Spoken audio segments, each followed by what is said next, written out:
Union cabinet give nod यानी permission to Indian space policy 2023। ये बहुत महत्वपूर्ण खबर है, इसको गंभीरता से लेने की आवश्यकता है। भारत सरकार ने प्राइवेट सेक्टर्स को एक तरह से अलाउ कर दिया है कि वो आकर के भी अब रॉकेट और सैटेलाइट्स जैसी चीजें बना सकते हैं। ऐसा इंडियन स्पेस पॉलिसी 2023 में किया गया है। यानी हम लोग नासा की तरह ही शायद कुछ करने जा रहे हैं। जिस प्रकार से नासा फिलहाल जिस तरह से अर्थ से अपने प्लेनेट पर हम जितनी भी रिसर्च कर रहे हैं, जो हमारा काम इसरो कर रहा है, उससे ऊपर का लेवल यानी कि अर्थ से मार्स पर, अर्थ से जुपिटर पर या कहीं और जाने का काम नासा कर रहा है। नासा ने काम कैसे बांट लिए कि अगर अर्थ से रिलेटेड सैटेलाइट छोड़ने हैं वो प्राइवेट फील्ड छोड़ेगा, और इससे ऊपर के जो काम है जैसे कि अर्थ से मार्स पर जाना है या अर्थ से चला जाके जुपिटर पर जाना है, ये सारे काम नासा करेगा। ठीक है, तो प्राइवेट फील्ड अर्थ से रिलेटेड काम करेगा। अर्थ से ऊपर यानी मून तक जाना है, अर्थ के ऊपर सैटेलाइट छोड़नी है, ये प्राइवेट फील्ड करेगा। इंडिया में इसरो भी कुछ वैसा ही करने जा रहा है। क्या बहुत सारी प्राइवेट कंपनीज को अब इनवाइट किया जा सकेगा, क्योंकि भारत सरकार के द्वारा हाल ही में इंडियन स्पेस पॉलिसी जारी की गई है। यह अपने आप में बेहद महत्वपूर्ण काम है। आप देख सकते हैं केंद्रीय मंत्री ने बताया कि नेशनल स्पेस पॉलिसी 2023 को मंजूरी दे दी गई है। इस पॉलिसी के तहत ISRO new space India limited और प्राइवेट सेक्टर एंटिटीज जैसे ऑर्गेनाइजेशंस का रोल और जिम्मेदारियां तय करते हुए आगे बढ़ेगा। प्राइवेट कंपनियों के लिए स्पेस सेक्टर को खोल दिया गया है। इस पॉलिसी का उद्देश्य डिपार्टमेंट ऑफ स्पेस के रोल को बढ़ाना है। इसके अलावा इंडियन स्पेस रिसर्च ऑर्गेनाइजेशन के साथ साथ स्टार्टअप, इंडस्ट्रीज, एजुकेशन और उनकी एक्टिविटीज को बढ़ावा देना है। गवर्नमेंट ने प्राइवेट प्लेयर्स की एंट्री को भविष्य के लिए अलाउ कर दिया है। यह चीज आपको अब समझ में आ जानी चाहिए। ठीक है, तो Indian space policy 2023 was approved by cabinet committee on security.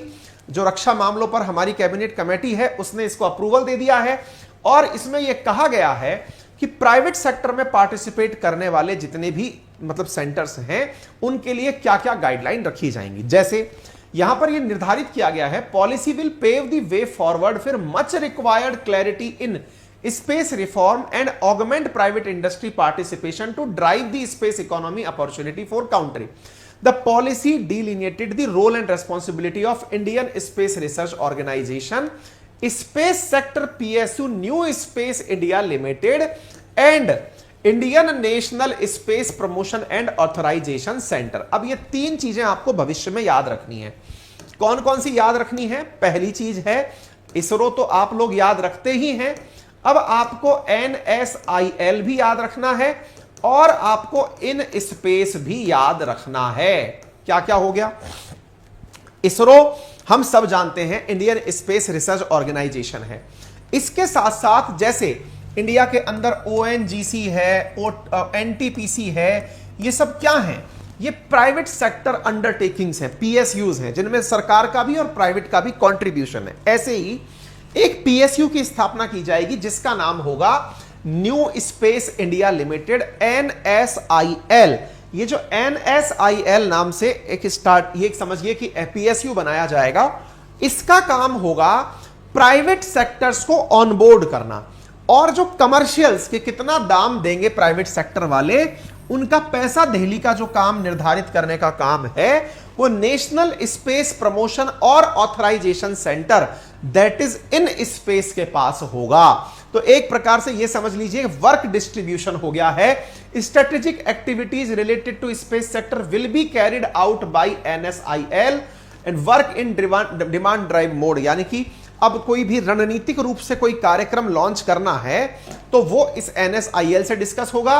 In space जो है वो इसरो से इस बारे में डिस्कशन करेगा और प्राइवेट पार्टी से डिस्कशन करेगा। यानी एक तरह से ऐसे समझिए, कोई सरकारी प्रॉपर्टी है, जैसे आप में से पता नहीं कितने लोग जानते हैं कि जो राज्य सरकार की बसें होती हैं, जैसे राजस्थान सरकार की बसें चलती हैं राजस्थान रोडवेज के नाम से, हरियाणा रोडवेज भी होती होगी, यूपी रोडवेज भी होती होगी। राजस्थान रोडवेज में हमारे एक प्रोविजन है। क्या प्रोविजन है? कि आपको बस में बैठ करके यात्राएं करनी है। वो तो सरकारी यात्राएं हैं, सरकार की बस है, आप उसमें पैसे देके यात्रा कर रहे हैं। आपको लगता है कि मुझे तो ये पूरी बस बुक करनी है और इस पूरी बस को बुक करके बारात लेके जानी है, या फिर अपने साथ के लोगों को लेकर के कहीं जाना है। तो इस प्रक्रिया को करने के लिए बस की बुकिंग की जाएगी। तो काम तो सरकारी है, यानी प्रोडक्ट तो सरकारी है, लेकिन आप प्राइवेट आदमी हो, अपने प्राइवेट पर्पज से आप बस बुक करना चाहते हैं, तो आपको एक ऑफिस चाहिएगा। ऑफिस चाहिएगा से मतलब क्या हुआ कि भाई इस जगह जाऊं और जाकर मैं बात करूं कि सर अगर आपकी बस पूरे दिन किराए पर लेनी हो तो कितना खर्चा आएगा। तो ये जो ऑफिस है ना, अब समझो इसरो जो है ना वो तो हो गई रोडवेज, और जो इन स्पेस है, इन स्पेस जो अभी अपन ने पढ़ा, इन स्पेस नामक ये जो कंपनी हो गई ना, इंडियन स्पेस, ये जो आप पढ़ रहे थे, Indian national space promotion and authorisation centre, in space, ये वो रोडवेज का ऑफिस हो गया, जहां जाके आप बात करेंगे कि सर मुझे इसरो के माध्यम से एक सैटेलाइट भेजना है। ठीक है, अब आप और हम कौन हुए भाई? देखो, हमने रोडवेज बस के बारे में जान लिया, हमने डिपो के बारे में जान लिया, अब अपने बारे में भी जान लें। हम वो हुए जिनकी सवारियां बैठ के जाएंगी। सवारियां क्या होती हैं? स्पेस की सवारी को सैटेलाइट कहते हैं। स्पेस की सवारी में अभी इंडियंस या फिर यात्री जो मानव है वो जाना शुरू नहीं हुआ है। गगनयान जब चालू होगा तभी शुरू होगा। मतलब क्या हुआ? मतलब यह हुआ कि अभी हमारे जो यात्री हैं वो सैटेलाइट्स हैं। तो सैटेलाइट्स का जाना जब शुरू होगा, सैटेलाइट्स कैसे जाएंगी? तो मान लीजिए कि इंडिया से किसी को जाना है तो एज एन सैटेलाइट जाएगा, मतलब कोई सैटेलाइट बनाएगा कोई प्राइवेट कंपनी। तो सैटेलाइट पहले इन स्पेस जाएगी, इन स्पेस उसे इसरो को देगा, इसरो उसे लॉन्च कर देगा। आ गई बात समझ में? अब इसमें रुपया धेली का डिसीजन कौन करेगा? इन स्पेस करेगा। सर लेकिन ये फिर आपने एक कंपनी और बताई NSIL, जिसका नाम हो गया क्या बोलते हैं इसका नाम, न्यू स्पेस इंडिया लिमिटेड। ये क्या करेगा? तो ये क्या करेगा? Strategic activities related space sector जो है उनको कैरी आउट करेगा, डिमांड ड्रिवन। मतलब आपको लगता है कि सर मेरे पास पैसा है, मेरे पास आइडिया भी है, लेकिन मुझे नहीं आता सैटेलाइट कैसे बनाना है, अब क्या करूं मैं? तो बोले कोई बात नहीं, NSIL के पास जाओ, वो बताएगा। आपको जानकर आश्चर्य होगा, दुनिया के टॉप 5 में आती है इंडिया मार्केट के मामले में। इंडिया में इतने प्राइवेट स्टार्टअप ऑलरेडी रजिस्टर हो चुके हैं। ठीक है ना? तो आप इससे समझ सकते हैं डिपार्टमेंट ऑफ स्पेस के अधीन यह कार्यक्रम हो रहा है। और इससे आप अंदाजा लगा सकते हैं कि भारत के अंदर, मैं आपको एक फिगर दिखाता हूं एक बार के लिए, ये देखिए, इसरो दुनिया की 6ठी सबसे बड़ी इस अंतरिक्ष एजेंसी है और 400 से अधिक अंतरिक्ष की कंपनियां जो हैं वो रजिस्टर हो चुकी हैं इसरो के साथ में। ठीक है ना? इतने सारे प्राइवेट सेक्टर। अब यानी आने वाले टाइम में अपना भी कोई स्पेस एक्स होगा, अपना भी कोई ऐसा प्रोडक्ट होगा जो अंतरिक्ष में जाएगा। जैसे हम पढ़ते हैं कि भाई ब्रिटेन के, मतलब यूके, अमेरिका के अंदर जो है वो स्पेस एक्स है, या फिर वो जो अमेजन वालों की कंपनी है, बिल्कुल उस तर्ज पर अब हमारा भी प्रोडक्ट अंतरिक्ष में होगा। इंडियंस के भी बहुत सारे स्टार्टअप्स ऐसे होंगे जो कि अपने प्रोडक्ट्स को अंतरिक्ष में भेज करके, आप में से कुछ लोगों के दिमाग में एक सबसे बड़ा सवाल आएगा जो कि यहां पर भी आया था, सुरक्षा का क्या होगा, उसके बारे में भी अभी हम चर्चा करेंगे। ठीक है ना? तो आवश्यकता क्या है? आवश्यकता तो ऑब्वियस ही बात है कि प्राइवेट प्लेयर जब इन्वॉल्व होंगे, चीजें किफायती होंगी, एक साथ बहुत सारे लोग अब इस सेक्टर के अंदर काम करने लगेंगे। सरकार ने इसके लिए बजट भी अलाउ किया है, 100% FDI भी, कोई विदेशी कंपनी भी अगर चाहती है वो भी इन्वेस्टमेंट कर सकती है, वो भी इसके माध्यम से पैसे, मतलब चीजें जनरेट कर सकती है। इससे क्या होगा?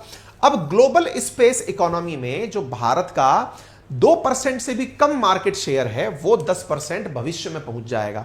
जब हम दुनिया की 6ठी सबसे बड़ी स्पेस एजेंसी हैं तो ऐसी स्थिति में हमारा मार्केट शेयर बढ़े, ये भी हम चाहते हैं। ठीक है? अब इसके अंदर अंतरिक्ष क्षेत्र के अंदर डिफेंस, ये हमने बता दिया स्पेस। अच्छा, एक अब जो चैलेंज है वो क्या है, चुनौतियां क्या हैं? Lack of regulation on commercialization, जैसे हमें नहीं पता कि इसका कंट्रोल स्थापित कौन करेगा। दूसरा, आपने अंतरिक्ष में अगर ऐसे ही सैटेलाइट भेजने शुरू कर दिए तो सैटेलाइट की बड़ी मात्रा अंतरिक्ष में कचरा उत्पन्न कर देगी, जिसे हम डेब्रिस कहते हैं। तो ऐसी स्थिति में बड़ा सवाल यह बनता है कि क्या अंतरिक्ष में अंतरिक्ष का कचरा बढ़ने वाला है? इस तरह की तमाम चीजें जो हैं वो यहां पर एज ए डिबेट चलती रहेंगी, सुरक्षा की बातें भी चलती रहेंगी। तभी भारत की कैबिनेट कमेटी के अंदर, वो कमेटी जिसने सिक्योरिटी पर डिसीजन लेने हैं, उसने अप्रूवल दिया है। तो कुछ पैमाने निश्चित ही निर्धारित किए होंगे कि किस प्रकार से काम होंगे। संभव है ऐसी टेक्नोलॉजीज को आगे लाया जाए जो डेब्रिस को कम करें, सुरक्षा के सभी मानकों को निर्धारित करने का प्रयास किया जाए। ठीक है, उम्मीद है आप लोगों को यह बात समझ में आ गई हो। मैपिंग के अंदर हमारी क्लासेस 3 अप्रैल से शुरू हो चुकी हैं। हमारे अपनी एप्लीकेशन अपनी पाठशाला पर, अपनी पाठशाला गूगल प्ले स्टोर पर उपलब्ध है। यहाँ पर वर्ड ज्योग्राफी और वर्ड मैपिंग डिटेल में पेड कोर्सेज में मात्र 1999 के अंदर पढ़ाई जा रही है। केवल यही नहीं, इसी कोर्स फीस के अंदर आप लोगों को अन्य सब्जेक्ट भी, ज्योग्राफी, पॉलिटी, इकोनॉमी और हिस्ट्री भी पढ़ाए जाएंगे। पूरे 1 साल की वैलिडिटी के साथ आपको ये क्लासेस मिलेंगी, जो कि यूपीएससी का फाउंडेशन हो या एसएससी पीएससी हो, इन सब के लिए बेहद महत्वपूर्ण रहेंगे। उम्मीद है आपको आज का सेशन समझ में आया होगा। अगर आया हो तो अपना फीडबैक जरूर हमें कमेंट बॉक्स में दीजिएगा। फिलहाल के लिए इतना ही। अपना ख्याल रखें, बड़ों का सम्मान करें, छोटों को प्यार दें, अपना व्यक्तित्व इस प्रकार से विकसित करें कि महिलाएं आपके साथ सुरक्षित और सम्मानित महसूस करें। धन्यवाद।